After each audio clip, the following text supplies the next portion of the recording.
Le papa de la maison est absent, mais il est présent. Parce que son esprit est au milieu de nous. L'homme est esprit, qui possède une âme et qui habite dans un corps.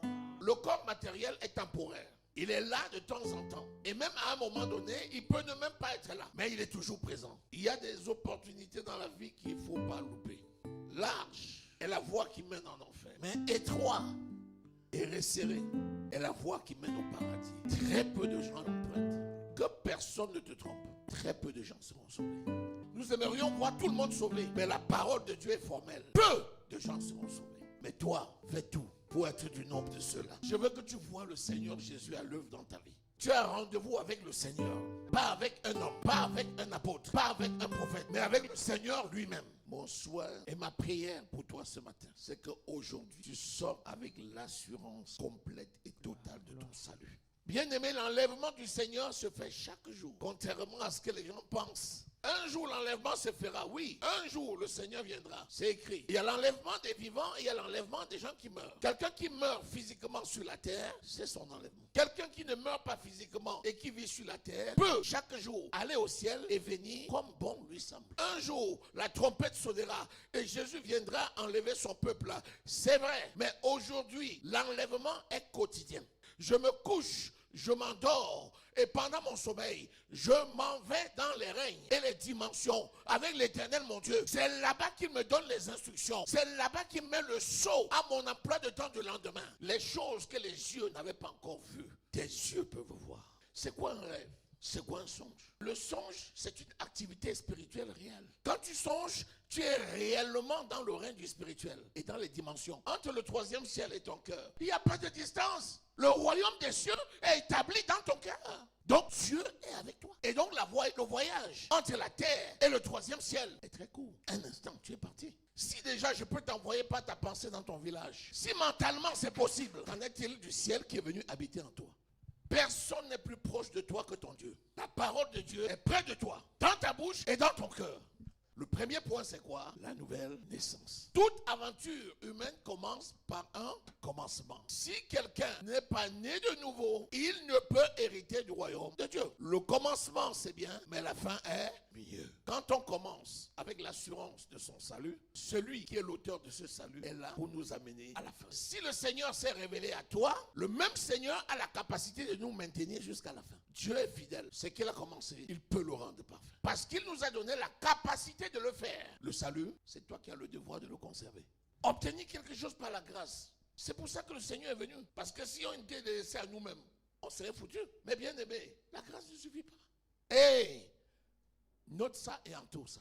Dieu n'a reçu pas la grâce. Il y a un qui s'est dit, tiens, je ne vais pas perdre un si grand salut. Je vais me donner les moyens nécessaires pour le conserver. Je vais m'appuyer sur l'Esprit de Dieu qui vient en moi. Un autre dit, tiens, je ne l'avais pas demandé. On me l'a donné gratuitement. Celui qui l'a donné gratuitement savait. Ce n'était pas pour venir le reprendre. Je peux vivre ma vie comme bon me semble. Il m'a déjà choisi. Il ne se répand pas de ses dons. Et la personne vit sa vie comme un mondain. Celui qui aura choisi de vivre sa vie comme un mondain sera considéré à la fin comme un païen. Celui qui aura choisi de marcher selon la parole de Dieu en s'appuyant sur l'Esprit, celui-là entrera. Le salut n'est pas un point, le salut est un chemin. Pour valider ton salut, il y a un commencement et il y a une fin.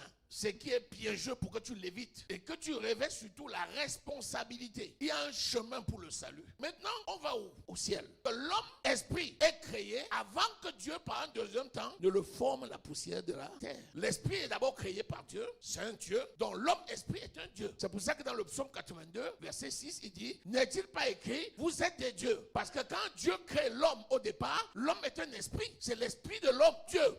Parce qu'au commencement était l'esprit. Le corps est venu après. Je tiens ce point-là pour que tu saches un peu d'où tu viens. Parce qu'après, il y aura la chute. Mais avant la chute, il y avait quelqu'un de parfait. L'homme avait reçu la toute-puissance de Dieu. Après Dieu, c'était l'homme. Avant les anges, tous les démons que nous chassons chaque jour là, nous avons l'autorité sur eux. C'est-à-dire, quelles que soient les formes angéliques qui sont faites dans le ciel, l'homme était au-dessus d'eux. En l'homme esprit, il n'y avait pas de corps. Après, on lui fait le corps Adam, et après, on ne souffle plus dans ce corps. On prend la côte et on en fait Ève. Adam et Ève sont le produit de corps qui enrobe un esprit Dieu. C'est pour ça qu'il dit, vous êtes les fils du Très-Haut. Maintenant, dis-moi, est-ce que tu vois d'où on était pour tomber si bas? Le péché de l'homme l'a fait chuter. L'homme ayant chuté, il a perdu la face et il a perdu la ressemblance de Dieu. Pour réconcilier l'homme avec lui, il a fallu que lui-même vienne sous forme humaine. Et c'est comme ça que la parole de Dieu a été faite chair. Et elle est descendue parmi les hommes, née d'une femme. À partir de là, il doit montrer un chemin par lequel les hommes doivent désormais passer avant de revenir à leur position initiale. Marie n'avait jamais connu d'homme. Ça veut dire qu'il est venu par la puissance du Saint-Esprit. Dieu a voulu utiliser un Dieu pour restaurer les dieux. Jésus montrait ainsi que par notre humilité, nous devons nécessairement avoir besoin des autres pour notre élévation. Mais l'homme venu du ciel, qui est Christ, n'est entré en lui qu'à l'âge de 30 ans. Et c'est seulement là où il va commencer à opérer en tant que Messie pendant 3 ans. Et après ceci, il est remonté au ciel et il nous a envoyé le Saint-Esprit. Acte 1, verset 8. Est-ce que tu sais que nous, qui sommes faits à l'image et à la ressemblance de Dieu, nous sommes obligés d'emprunter le même chemin? Je suis le chemin, la vérité et la vie. Nul ne vient au Père que par moi. Bien-aimé, encadre ça. Sans Jésus, tu ne peux pas arriver au Père. Alors, qu'est-ce qu'il faut faire? Abandonne-toi au Saint-Esprit. Non, laissez là. Donnez-moi l'huile d'onction.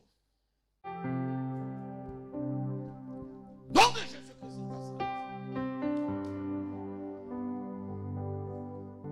Commande à la vie de se manifester maintenant.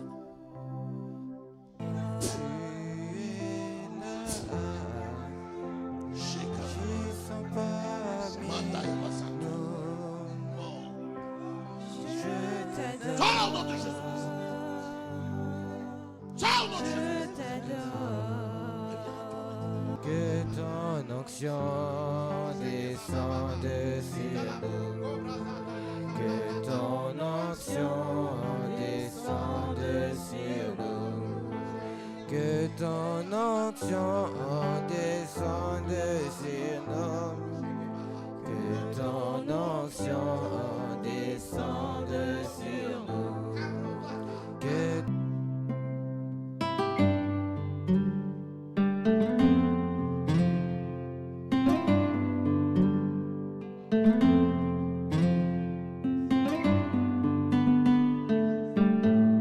par le feu du Saint-Esprit, je consume tes œuvres, tout caillot dans le cœur, dans le cerveau, dans les membres, est détruit maintenant par le sang de Jésus. Merci parce que c'est fait. Au nom de Jésus-Christ de Nazareth. Très bien. Amen. Quelqu'un peut acclamer le Seigneur.